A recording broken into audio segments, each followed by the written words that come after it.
Dear learners, in this session we would be discussing microfinance and self-help groups, that is SHG, with banks, how they are linked with banks. So, the topic would be microfinance and SHG bank linkage.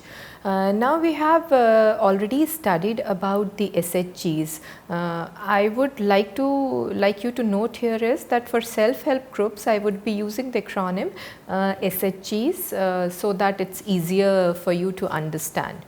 So, what we will be doing in this section is that we will be studying the concept of microfinance, how the microcredits exist in microfinance and how they are linked to the banks for the self-help groups, for the SHGs. Now, all these things would be considered in this particular session. Now, starting with the microfinance part, in India it has gained lot of importance, and in recent times it has become one of the most powerful instrument for alleviating the poverty and is definitely dominated by the SHGs. Based on the philosophy of peer pressure and group savings as collateral substitute, this concept has arisen.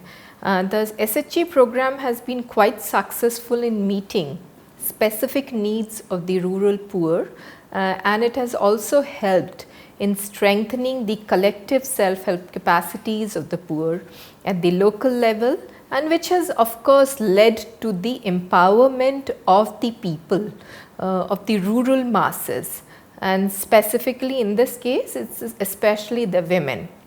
So, this is what how the microfinance concept has arisen, and the SHGs have played an important role in describing or in being decisive about microfinance.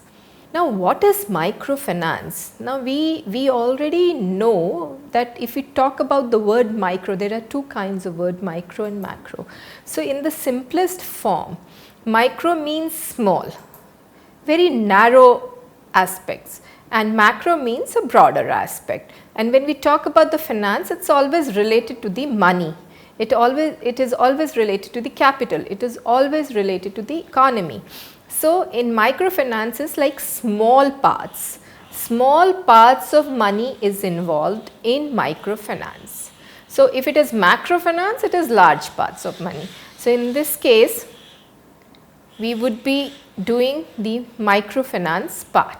So, it basically refers to the banking facilities to the unemployed or low income individuals who otherwise do not have any access to certain facilities, like banking facilities, they do not have access. More than the access, they are not even aware about this particular nature, and they are afraid of going to the banks also, and of course they do not have so much of savings that they can go to the banks and take loans or save or invest in some enterprise. So, microfinance is basically related to these facilities, and it is a form of microcredit. Again, micro means small portions of money which is given on loan to the lower income groups. So, that is microcredit. So, this is what is the microfinance. Now, let us discuss different models of microfinance, and in this case one of the very important model of microfinance is the Grameen banks, and which we have already discussed in the concept of SHGs. Now, in Grameen model of microfinance, the structure involves number of people. It has group, it has individuals, it has intermediaries working, it has NGOs, and then it involves the peer pressure, and it relates to the small business, and it of course relates to the village banking. So, Grameen model of microfinance, if we talk about the group here would be SHGs. SHGs, which is formed of different individuals, of like-minded people with similar socio-economic backgrounds. Intermediaries and NGOs would be the self-promoting agencies which help the SHGs to come up and make this model work. Then you have peer pressure. The peer pressure is there to save. Now, a competition kind of a thing arises, like if you are saving so much, I will also feel that I should perform in such a manner that I raise more income and I save more. And then small businesses is there. Small business, they come into picture through this model of microfinance because they get the loans and they can start their own business, own enterprises, which are based on the needs of the local community, and they are helpful to them. Then the other part is the village banking. Grameen Bank is a model of village banking where say 10 to 22 villages, they come together, they are being taken into consideration and the banking in those places is done. So, this is the Grameen model of microfinance, and when we see the methodology of Grameen Bank, you will find that there is a field manager. The field manager is the one who goes around the villages, covers some 15-22 villages, and field manager has bank workers associated with him or her who go from village to village, from people to people, from home to home, and make them aware of the schemes, the facilities available with the Grameen Bank, and they communicate directly with the SHGs in particular villages. So, in each village there may be one SHG, there may be two SHG, there may be more than two SHGs. So, they cover these villages and then they observe the SHGs. The SHGs are being observed, and according to their performance, the loans are being dispersed to these SHGs.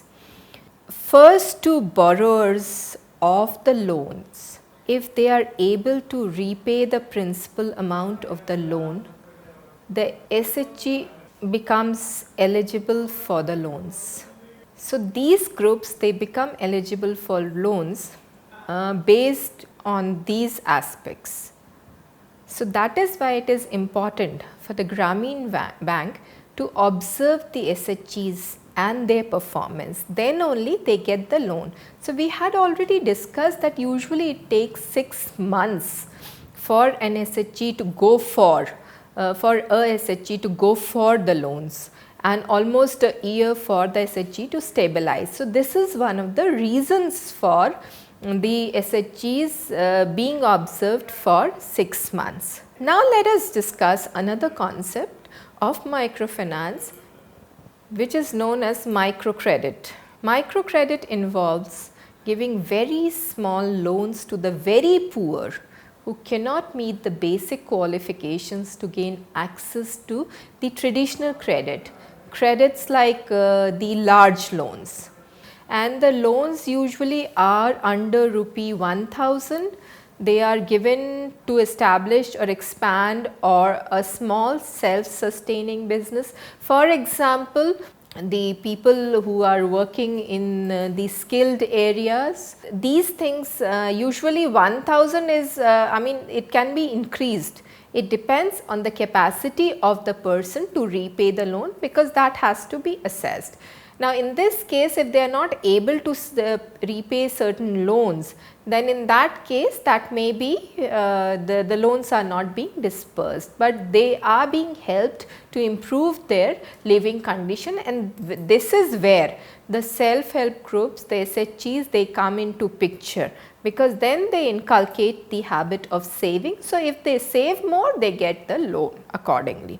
So, the microcredit has been a kind of a revolution by bringing the banking system to the doors of the poor, and especially in a country like India, where the majority of the population is of the poor and is of the agricultural people, the farmers, and the people who are not privileged enough, and they have a different kind of a socio-economic background. So, microcredit has actually transformed their lives in a certain sense. In microcredit, the intangible guarantees include the peer pressure and peer monitoring, because the SHG, when we discussed the features and the characteristics of SHGs, we had a concept called peer pressure and peer monitoring, where everyone is participating in the decision making. So, everyone is witnessing and monitoring the performance of the other individual. So, in that case, if there is a kind of a pressure, the individual tries to be more competitive and try to be more productive. So, in this case, the rate of interest charge is higher, since the loan amount is small and the cost of personally servicing such client is quite high. This is one of the drawbacks of microcredit, but that is managed through SHGs. It can range from, the interest rate can range from 15 to 35%, which is still cheaper than the local money lender, who charges around 120 to 300%, or at times even higher the amount. So, you can see the difference. So, even 15 to 35% is not considered too high, because the money lender, the local money lender present in the village charges almost 12 to 15 times higher percentage of the interest rate. So, this is where the microcredit is important. Now, let us see the different forms of microcredit. There can be varied forms of microcredit, and these forms can be used depending on the specific skills, the locality, the socio-economic background. So, many factors they are taken into consideration for discussing the forms of microcredit. Now, the first form of microcredit is the agricultural credit. Now, this loan is being, as we have discussed in number of cases, this loan is usually given for the farming. For the farmers, for say for seeds, for fertilizers, for disinfectants, for say buying the material related to the agricultural produces, etc. Then you have the rural credit. Now, this particular type of the credit is usually given to the rural poor or the villagers in the particular village who are involved with the SHG. Then we have the cooperative credit. Now, this credit is given to the cooperative, where number of people they come together and they work for a common cause, say for pickle making. So, for the material, the raw material, they get the credit, they get the loan from the bank for procuring the raw material for making the pickle. Then you have the consumer credit, for buying something, for buying, say it can be in the form of agricultural credit also, like for buying seeds. So, then the farmer becomes the consumer in this. So, then you have the consumer credit. Then credit from the savings and the loan associations, that is directly from the SHGs. Credit from the credit unions, this is also one form of microcredit, and of course, credit from money lenders. This has been since ages, but this has been slowly the last form of microcredit has been kind of reduced to a lot of extent, where the exploitation by the money lenders to the rural people or the poor people is being reduced to a considerable extent with the emergence of SHGs.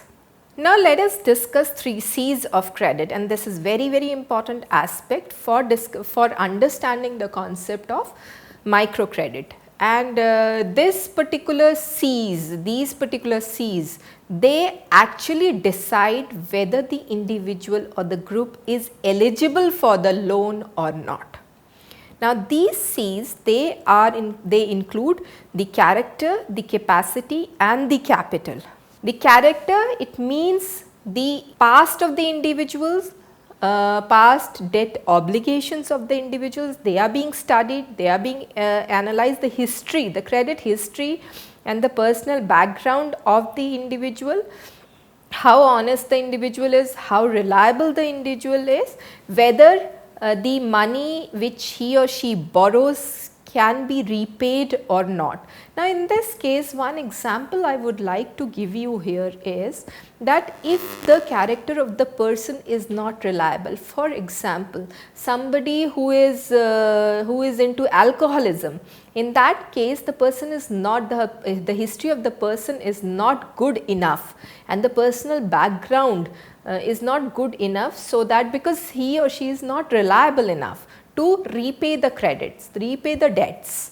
So, that is why the character is one of the most important aspect while going in for the loans, for getting the loans for the individual or the groups or the cooperatives. Then of course, the capacity. This is the ability of the borrower to handle the amount which he or she takes as loan. Now, this depends on the income of the person. As I gave you, the minimum amount of microcredit can be 1000 bucks or 1000 rupees, but it can be more if the capacity is more, if the income is more and the legal obligations are not there, then in that case he or she may get more loan. So, this capacity has to be studied, analyzed.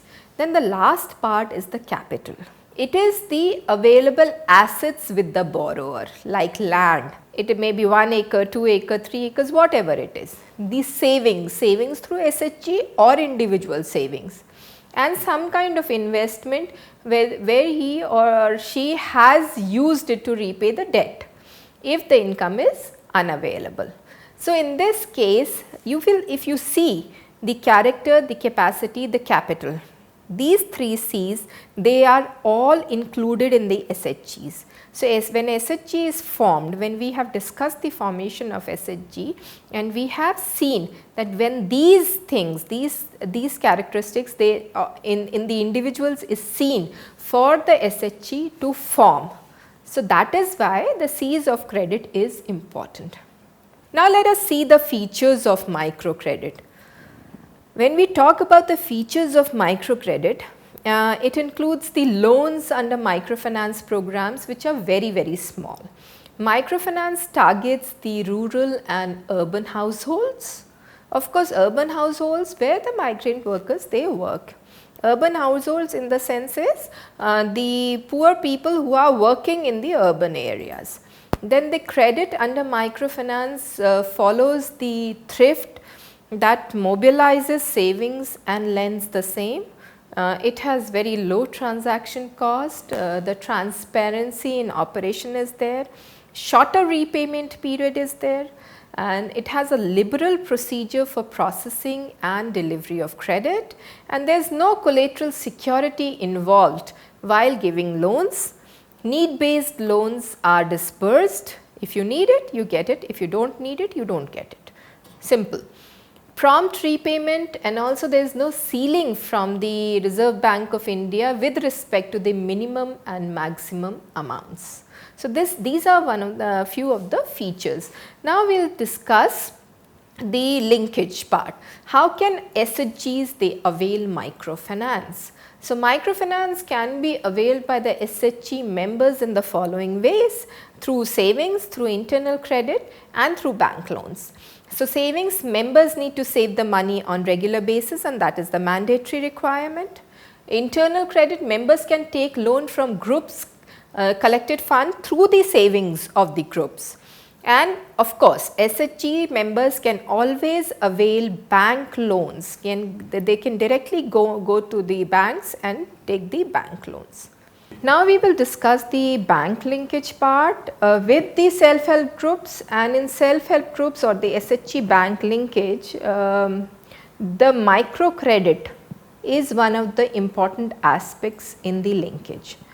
The bank linkage, SHG linkage program is one of the biggest in the world in our country, and that is really great to understand, great to know that people from the rural background, from the farming background, they are coming forward, they are getting more information, they are being made aware of the self-dependence, of the value of money. So, this is how this program has gained a lot of importance in the country, and this has led to a great part in this has led and this has made a bigger part, a bigger role, this has played a bigger role in financial inclusion of the country. Now, unique aspects of SHG Bank microcredit linkage programs are as follows, and it allows for collective decision making on issues like meeting, like savings, like credit decision. And of course, the participatory nature is there, which also makes it more responsible for the borrower. Here the borrower becomes responsible himself or herself. It provides financial services to its members at their doorsteps. It complements the banking system and does not supplement it. The linkage cuts cost both are for the bank and borrower, and it has shown that the repayments are as high as 95 to 100%, and that is a very good amount. So, like non-performing assets is not there. So, it is almost minimal in this case. So, SHG bank linkage is a good program. When we see the bank linkage program, the program was first developed by NABARD as a pilot project for around 500 SHGs, and it was streamlined or came into an organized form in 1996. And this scheme is basically known as SHG BLP, that is the Self-Help Group Bank Linkage Program. And under this scheme, the banks are instructed by the RBI to provide SHGs with banking facilities. Since it is in an organized nature, so the banks are responsible for providing the loan to the SHGs. How to open a bank account? Now, this is very important when we have to discuss the bank linkage program.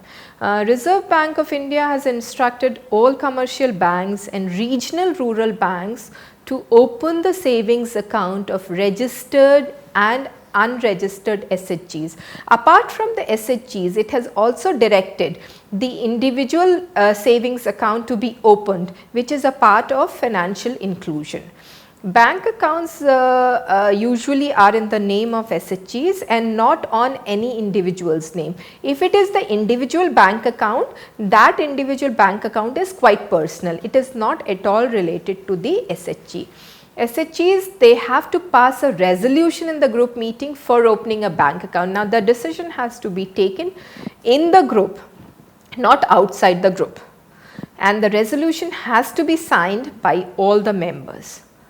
When we talk about the bank loans, this is another stage. The loan is given in the name of SHG, not to an individual.